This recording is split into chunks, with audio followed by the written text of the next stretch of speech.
Brás e McLaren, juntas na jornada pelo conhecimento. Vamos inventar?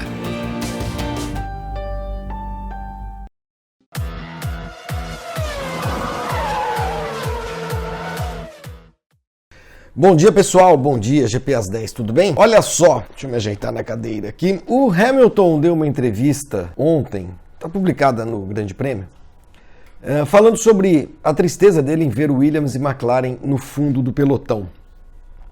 Eu acho que algum GP às 10 recente devo ter tocado no assunto en passant sobre essa decadência dessas grandes equipes e tudo mais, mas eu queria avançar um pouquinho nessa conversa, porque muita gente reclama, e claro, com razão, do atual estado de coisas da Fórmula 1, domínio de uma equipe, etc, etc, etc. E se esquece de botar a culpa, talvez, nas ex-grandes. De fato, o Hamilton tem razão quando ele se pergunta como é que o Williams e McLaren podem andar tão atrás da Mercedes, da Ferrari e da Red Bull, né? Nessas últimas temporadas a gente viu essas três equipes dominando o campeonato mundial. Sem que tenha havido, pelo menos no caso da McLaren, uma perda considerável de poder econômico e técnico e tecnológico, etc. e tal.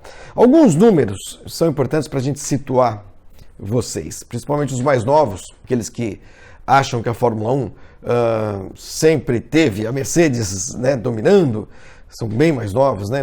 Claro que não foi assim. Vejam, no ranking de vitórias da história da Fórmula 1, a Ferrari é a equipe que mais venceu corridas, 235. A McLaren é a segunda colocada. Sim, essa McLaren laranjona aí que a gente vê com o Fernando Alonso se arrastando, Van Dorn se arrastando e tal, 182 vitórias. É a segunda equipe que mais venceu na história da Fórmula 1. E a Williams, essa mesmo dos patéticos e quase ridículos Lance Stroll e Sergei Sirotkin, é a terceira, 114 vitórias. Então, quando a gente menciona Williams e McLaren e fala delas como grandes equipes, é porque elas têm uma história lindíssima e poderosíssima escrita, né, nessas 6 décadas de história da Fórmula 1. Agora, vejam só, a última vitória da Williams, Grande Prêmio da Espanha de 2012, com o Pastor Maldonado. Mas não é que naquela época a Williams era uma equipe capaz de vencer corridas com frequência, não. Aquela foi uma das vitórias mais surpreendentes dos últimos anos na categoria. Porque antes dessa de 2012, do Maldonado, a última vitória da Williams tinha sido com o Montoya no Grande Prêmio do Brasil de 2004. 8 anos antes, numa época, aí sim, em que a Williams, embora já não conquistasse títulos, né, ela tinha uma parceria com a BMW e estava ali brigando na frente, né, nas temporadas todas anteriores, 2004, 2003 e tudo mais. Então, a gente pode dizer que desde 2004, a exceção a essa corrida de 2012, que a Williams não é protagonista na Fórmula 1. E já se vão 14 anos. A McLaren, última vitória, 2012. Eu anotei aqui no papelzinho, por isso que eu estou olhando para o lado. Grande Prêmio do Brasil com o Button, né? De lá para cá, nada. De 2013, do Grande Prêmio da Austrália, de 2013, primeira etapa daquele ano, até agora, apenas 3 equipes dividiram vitórias na Fórmula 1. A última vitória de uma não Ferrari, não Mercedes e não Red Bull foi a do Kimi Raikkonen. A gente falou bastante dela outro dia, depois que o Kimi voltou a ganhar, né? Com a Lotus no Grande Prêmio da Austrália de 2013. Então são 117 grandes prêmios nos últimos 5 anos, com apenas 3 equipes ganhando e a Mercedes ganhando a imensa maioria. Qual é o pênalti aí?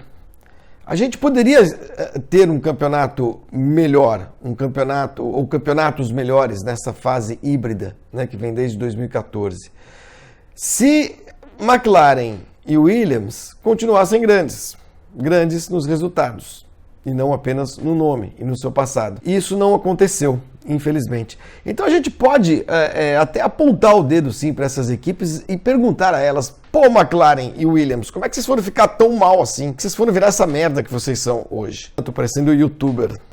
Os youtubers são super eloquentes, né? E o que aconteceu com Williams e McLaren para que elas deixassem de ser grandes nos resultados, na performance, no protagonismo?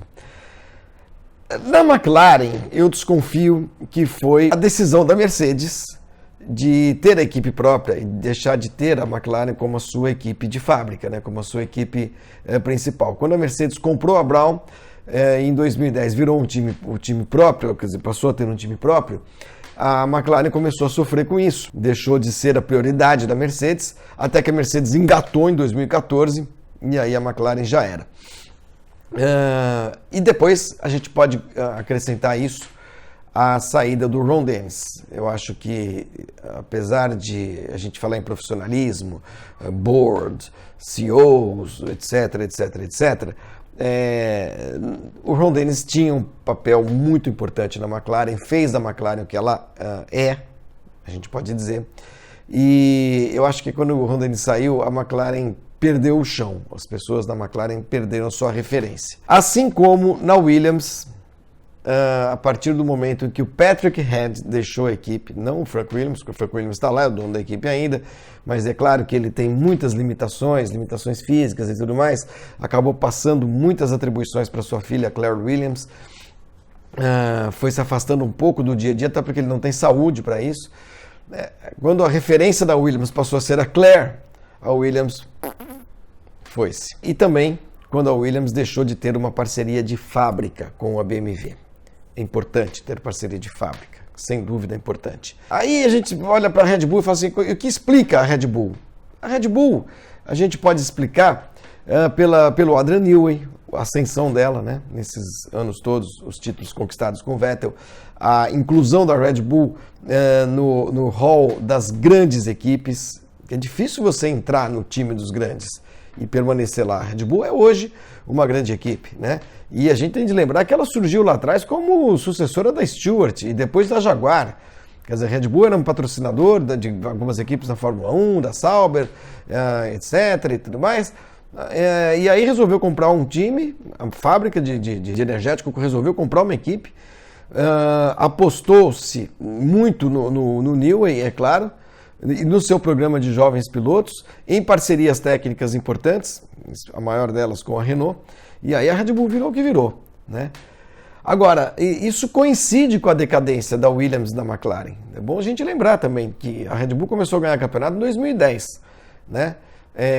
De 2010 para cá, o que a McLaren fez? A McLaren ainda estava na briga em algumas temporadas, mas depois deixou de ser protagonista mesmo, né? Lembrando, mais uma vez, a última vitória da McLaren aconteceu em 2012, ainda como parceira da Mercedes. A Red Bull ocupou o espaço dela, a Ferrari nunca perdeu, a Mercedes ascendeu. E aí, ascendeu não de acender a luz, não é isso. Acendeu, não. Ascendeu. Então, a gente teve nos últimos anos a ascensão de duas equipes, a Mercedes e a Red Bull, e a decadência quase que simultânea da Williams e da McLaren, de duas outras grandes equipes. Então seria muito legal se essas equipes tivessem se mantido grandes. A gente teria hoje um campeonato com cinco times fortes, dividindo vitórias, dividindo pódios e tudo mais, mas isso não acontece. Então, para terminar, de fato é uma pena que a Williams e a McLaren não se encontram, e a gente torce, como torce o Hamilton, para que isso aconteça a partir de 2021, quando muda o regulamento da Fórmula 1.